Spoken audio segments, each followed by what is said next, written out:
બાળકના સુખ, સારા સ્વાસ્થ્ય, પ્રગતિ અને સમૃદ્ધિ માટે હિન્દુ ધર્મમાં ઘણા ઉપવાસ કરવામાં આવે છે. તેમાંથી એક છે સાવન પુત્રદા એકાદશી વ્રત. તેના નામ પ્રમાણે આ એકાદશી વ્રત પુત્રની પ્રાપ્તિ માટે કરવામાં આવે છે. એવું માનવામાં આવે છે કે આમ કરવાથી વ્રત કરનારનો ખાલી ખોળો જલ્દી ભરાઈ જાય છે, પુત્ર પ્રાપ્તિની ઈચ્છા પૂરી થાય છે. આ વર્ષે શ્રાવણ પુત્રદા એકાદશી 16 ઓગસ્ટ 2024ના રોજ ઉજવાશે. આવો જાણીએ શ્રાવણ પુત્રદા એકાદશી વ્રત કથા. પૂર્વકાળની વાત છે. ભદવાવતી પુરીમાં રાજા સુકેતુમાન રાજ્ય કરતા હતા. એમની રાણીનું નામ ચંપા હતું. રાજાન ઘણા સમય સુધી વંશ ચલાવનાર પુત્રની પ્રાપ્તિ ન થઈ. આથી પતિ પત્ની હંમેશા ચિંતા અને શોકમાં ડૂબેલા રહેતા. રાજાના પિતૃઓ એમના આપેલ જળને એકી શ્વાસથી ગરમ કરીને પીતા. રાજા પછી એવું કોઈ નથી દેખાતું જે અમારું તર્પણ કરે, આમ વિચારીને પિતૃઓ શોકમાં રહેતા. એક દિવસ રાજા ઘોડા પર સવાર થઈને ઘોર જંગલમાં ચાલ્યા ગયા. પુરોહિત વગેરે કોઈને આ વાતની ખબર નહોતી. મૃગ અને પક્ષીવાળા એ ઘોર જંગલમાં રાજા ભ્રમણ કરવા લાગ્યા. માર્ગમાં ક્યાંક શિયાળનો અવાજ સંભળાતો હતો તો ક્યાંક ઘુવડનો. જ્યાં ત્યાં રીંછો અને મૃગો દ્રષ્ટિગોચર થઈ રહ્યા હતા. આ રીતે ફરીને રાજા વનની શોભા જોઈ રહ્યા હતા. એવામાં બપોર થઈ ગઈ.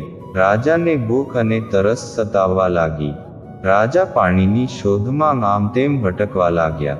પુણ્ય પ્રતાપે રાજાને એક સુંદર સરોવર દેખાયું. એની નજીક મુનિઓના ઘણા આશ્રમો હતા. સૌભાગ્યશાળી નરેશે આશ્રમ તરફ જોયું. એ સમયે શુભની સૂચના આપનારા શુકનો થવા લાગ્યા. રાજાનો જમણો હાથ અને જમણું નેત્ર ફરકવા લાગ્યા. ઉત્તમ ફળની એ ખબર આપી રહ્યા હતા. સરોવરના તટ પર ઘણા મુનિઓ વેદપાઠ કરી રહ્યા હતા. એમને જોઈને રાજાને ઘણો હર્ષ થયો. તેઓ ઘોડા પરથી ઉતરીને મુનિઓ પાસે ઊભા રહી ગયા અને અનેક પ્રકારે મુનિઓની વંદના કરવા લાગ્યા. એ મુનિઓ ઉત્તમ વ્રતનું પાલન કરનારા હતા. જ્યારે રાજાએ હાથ જોડીને વારંવાર દંડવત પ્રણામ કર્યા ત્યારે મુનિઓ બોલ્યા, રાજન, અમે તમારા પર પ્રસન્ન છીએ. રાજા બોલ્યો, આપ કોણ છો? આપના નામો શું છે અને આપ શા માટે અહીં એકત્રિત થયા છો? કૃપા કરીને આ બધું મને કહો. મુનિઓ બોલ્યા, રાજન, અમે લોકો વિશ્વદેવ છીએ. અહીં સ્નાન માટે આવ્યા છીએ. મહા મહિનો નજીક આવ્યો છે. આજથી 5મા દિવસે મહા મહિનાના સ્નાનનો પ્રારંભ થઈ જશે. આજે જ પુત્રદા નામની એકાદશી છે. વ્રત કરનારા મનુષ્યોને એક પુત્ર આપે છે. રાજાએ કહ્યું, વિશ્વે દેવગણ, જો આપ પ્રસન્ન હો તો મને પુત્ર આપો. મુનિ બોલ્યા, રાજન, આજના જ દિવસે પુત્રદા નામની એકાદશી છે. એનું વ્રત ઘણું જ વિખ્યાત છે. તમે આજે આ ઉત્તમ વ્રત કરો. મહારાજ ભગવાન કેશવના પ્રસાદથી તમારે ત્યાં જરૂર પુત્ર થશે. ભગવાન શ્રી કૃષ્ણ કહે છે. આ પ્રમાણે એ મુનિઓના કહેવાથી રાજાએ ઉત્તમ વ્રત કર્યું. મહિર્ષિઓના ઉપદેશાનુસાર વિધિપૂર્વક પુત્રદા એકાદશીનું વ્રત કર્યું. પછી બારસના દિવસે પારણાં કરીને મુનિઓના ચરણોમાં વારંવાર મસ્તક ઝુકાવીને રાજા પોતાના ઘેર આવ્યા. ત્યારબાદ રાણીએ ગર્ભ ધારણ કર્યો. પ્રસવનો સમય આવતા રાજાને ત્યાં તેજસ્વી પુત્રની પ્રાપ્તિ થઈ. એણે પોતાના ગુણોથી પિતાને સંતુષ્ટ કરી દીધા. એ પ્રજાપાલક બન્યો. પુત્રદા એકાદશીનું ઉત્તમ વ્રત જરૂર કરવું જોઈએ. મેં લોકોના હિત ખાતર એનું વર્ણન તમારી સમક્ષ કર્યું છે.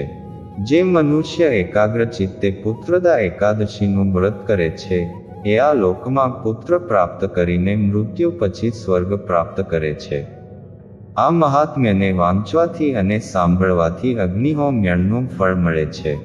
સંતાન સુખ માટે આ વ્રત કરવામાં આવે છે. માન્યતા છે કે આ દિવસે વ્રત કરવાથી અને ભગવાન વિષ્ણુની વિધિ વિધાન સાથે પૂજા કરવાથી નિસંતાન દંપતીઓને સંતાનની પ્રાપ્તિ થાય છે. શાસ્ત્રોમાં આ વ્રતનો મહિમા જણાવવામાં આવ્યો છે, જેથી યોગ્ય સંતાનની કામના પૂર્ણ થાય છે. માત્ર સંતાનહીન જ નહીં પરંતુ આ વ્રતને કરવાથી જેઓને સંતાન છે તેમના બાળકો પણ દરેક પરેશાનીથી મુક્ત રહે છે અને ઘરમાં ધન ધાન્યની કોઈ પ્રકારે ખોટ પડતી નથી અને હંમેશા સુખ શાંતિ રહે છે। 8 ઓગસ્ટે પુત્રદા એકાદશી, શ્રાવણ મહિનાની એકાદશીએ વ્રત અને પૂજા કરવાથી સંતાન સુખ મળે છે, દીપદાન કરવાથી સમૃદ્ધિ વધશે। શ્રાવણ મહિનાની એકાદશીએ વ્રત અને પૂજા કરવાથી સંતાન સુખ મળે છે, દીપદાન કરવાથી સમૃદ્ધિ વધશે। ધર્મ જેઓ પુત્રદા એકાદશીનું વ્રત કરે છે તેઓ આ લોકમાં પુત્ર મેળવીને મૃત્યુ પછી સ્વર્ગ પ્રાપ્ત કરે છે।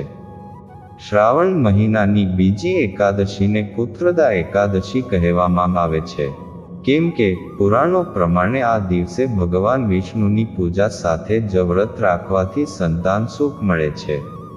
આ વ્રત વર્ષમાં 2 વખત રાખવામાં આવે છે। વર્ષમાં 2 પુત્રદા એકાદશી આવે છે। પહેલી પુત્રદા એકાદશી શ્રાવણ મહિનાના સુદ પક્ષમાં આવે છે, જે 8 ઓગસ્ટ સોમવારના રોજ છે। ત્યાં જ બીજી પુત્રદા એકાદશી પોષ મહિનાના સુદ પક્ષમાં આવે છે। શ્રાવણ મહિનામાં ભગવાન વિષ્ણુની પૂજા કરવાનું વિધાન છે, એટલે આ વ્રત વધારે ખાસ બની ગયું છે। શ્રાવણી એકાદશી વ્રતનું મહત્વ એવા લોકો જે સંતાન સુખની કામના રાખે છે તેમને પુત્રદા એકાદશીનું વ્રત કરવું જોઈએ। માન્યતા છે કે આ વ્રત કરવાથી ભગવાન વિષ્ણુની ખાસ કૃપાથી ઉત્તમ સંતાનની પ્રાપ્તિ થાય છે, સાથે જ ભગવાન વિષ્ણુના આશીર્વાદ પણ મળે છે। સંતાન સુખ માટે આ વ્રત કરવામાં આવે છે। માન્યતા છે કે આ દિવસે વ્રત કરવાથી અને ભગવાન વિષ્ણુની વિધિ વિધાન સાથે પૂજા કરવાથી નિસંતાન દંપતીઓને સંતાનની પ્રાપ્તિ થાય છે। શાસ્ત્રોમાં આ વ્રતનો મહિમા જણાવવામાં આવ્યો છે, જેથી યોગ્ય સંતાનની કામના પૂર્ણ થાય છે। માત્ર સંતાનહીન જ નહીં પરંતુ આ વ્રતને કરવાથી જેઓને સંતાન છે તેમના બાળકો પણ દરેક પરેશાનીથી મુક્ત રહે છે અને ઘરમાં ધન ધાન્યની કોઈ પ્રકારે ખોટ પડતી નથી અને હંમેશા સુખ શાંતિ રહે છે। પુત્રદા એકાદશી વ્રત રાખવાથી યોગ્ય સંતાનની પ્રાપ્તિ થાય છે। પુત્રદા એકાદશી વ્રત રાખવાથી યોગ્ય સંતાનની પ્રાપ્તિ થાય છે। પૂજા સામગ્રી શ્રી વિષ્ણુજી અને બાળકૃષ્ણની મૂર્તિ કે ચિત્ર, ફૂલ, ફળ, મીઠાઈ, ચોખા, તુલસી દળ, નારિયેળ, સોપારી, લવિંગ, ધૂપ દીપ, ઘી અને પંચામૃત। વ્રત વિધિ એકાદશી વ્રતની તૈયારી દશમ તિથિથી કરવામાં આવે છે। દશમના દિવસે વ્રતીએ સાત્વિક ભોજન કરવું જોઈએ, બ્રહ્મચર્યનું પાલન કરવું જોઈએ। એકાદશીના દિવસે સવારે જલ્દી જાગીને સ્નાન કરી વ્રતનો સંકલ્પ લેવો અને ભગવાન વિષ્ણુના બાળ ગોપાળ સ્વરૂપની પૂજા કરવી। સાથે જ એકાદશી વ્રતની કથાનો પાઠ કરવો। રાત્રે ભજન કીર્તન કરીને જાગરણ કરવું જોઈએ। ત્યારબાદ 12 તિથિએ સૂર્યોદય સાથે પૂજા સંપન્ન કરવી જોઈએ। ત્યારબાદ વ્રતના પારણા કોઈ જરૂરિયાતમંદ વ્યક્તિને કે બ્રાહ્મણને ભોજન કરાવીને કરવા। દાન દક્ષિણા આપવી। દીપદાનનું મહત્વ એકાદશીએ ભગવાન વિષ્ણુનું સ્મરણ કરીને કોઈ પવિત્ર નદી, સરોવરમાં નહીંતર તુલસી કે પીપળાના ઝાડની નીચે દીપદાનનું પણ મહત્વ છે। દીપદાન કરવા માટે લોટના નાના નાના દીવા બનાવીને તેમાં થોડું તેલ કે ઘી મિક્સ કરીને પાતળી રૂની વાટ પ્રગટાવીને તેને પીપળા કે વડના પાન ઉપર રાખીને નદીમાં પ્રવાહિત કરવામાં આવે છે। સાથે જ જરૂરિયાતમંદ લોકોને પોતાના સામર્થ્ય પ્રમાણે દાન કરવું જોઈએ।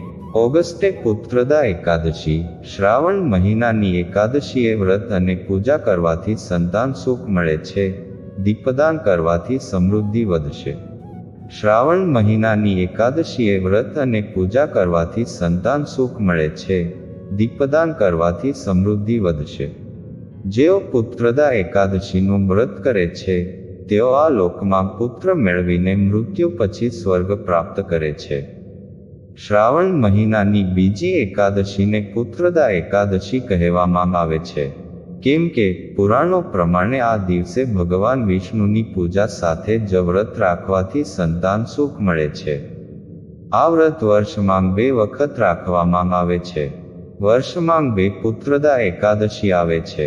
પહેલી પુત્રદા એકાદશી શ્રાવણ મહિનાના સુદ પક્ષમાં આવે છે, જે 8 ઓગસ્ટ સોમવારના રોજ છે. ત્યાં જ બીજી પુત્રદા એકાદશી પોષ મહિનાના સુદ પક્ષમાં આવે છે. શ્રાવણ મહિનામાં ભગવાન વિષ્ણુની પૂજા કરવાનું વિધાન છે, એટલે આ વ્રત વધારે ખાસ બની ગયું છે. શ્રાવણી એકાદશી વ્રતનું મહત્વ એવા લોકો જે સંતાન સુખની કામના રાખે છે, તેમને પુત્રદા એકાદશીનું વ્રત કરવું જોઈએ. માન્યતા છે કે આ વ્રત કરવાથી ભગવાન વિષ્ણુની ખાસ કૃપાથી ઉત્તમ સંતાનની પ્રાપ્તિ થાય છે.